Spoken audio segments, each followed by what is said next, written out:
പിന്നെ ഇന്ന് മരിച്ചിട്ടുള്ള ആശിർ നന്ദ എന്ന് പറഞ്ഞ കുട്ടി, ആ കുട്ടിയുടെ പാരന്റ്സിന് നല്ല വിഷമം ഉണ്ടായിരിക്കും. കാരണം ഒരമ്മയാണ് ഞാന്.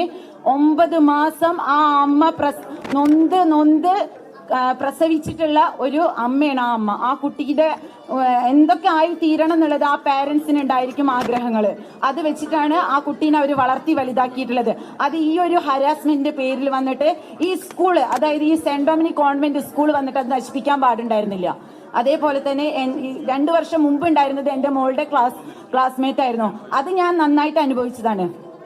1 മാസം സമയം എടുത്തിട്ടാണ് എൻ്റെ മോളെ ഞാൻ അതൊന്ന് റിക്കവർ ചെയ്ത് കൊണ്ടുവന്നിട്ടുള്ളത്. അപ്പൊ അത് എന്തിനാണ് മരിച്ചത് എന്നുള്ളത് ഇന്നും അവൾക്കോ അല്ലെങ്കിൽ അവളുടെ കൂട്ടുകാരികൾക്കോ ഒന്നും വ്യക്തതയില്ല, പാരന്റ്സിനും വ്യക്തതയില്ല. അപ്പൊ അതുകൊണ്ട് നിങ്ങൾ പ്രത്യേക തീരുമാനം എടുക്കുക. ഈ നിയമം ഈ സ്കൂൾ ഇവിടെ നടത്തിക്കൊണ്ട് പോകണമെന്നുണ്ടെങ്കിൽ നിങ്ങൾ നാട്ടുകാർ ഈ സ്കൂളിന്റെ ഉള്ളിലേക്ക് കയറില്ല. കാരണം 2 ഗേറ്റും വന്നിട്ട് ലോക്ക് ചെയ്തിടും. അപ്പൊ എന്താണ് ഇതിന്റെ ഉള്ളിൽ നടക്കുന്നത് എന്നുള്ളത് അവർക്ക് അറിയില്ല. അപ്പൊ അത് നിങ്ങൾ പ്രത്യേകം മനസ്സിലാക്കുക. കുട്ടികൾക്ക് പുറത്ത് പറയാനുള്ള വോയിസോ ഒന്നുമില്ല. കയറി വന്നു കഴിഞ്ഞാൽ സെന്റ് ഡൊമിനിക്സ് കോൺവെന്റ് നല്ല സ്കൂളാണ് എന്നുള്ളതാണ് നിയമം.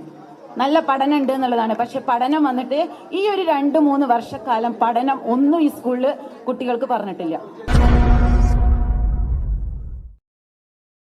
Download ShareChat.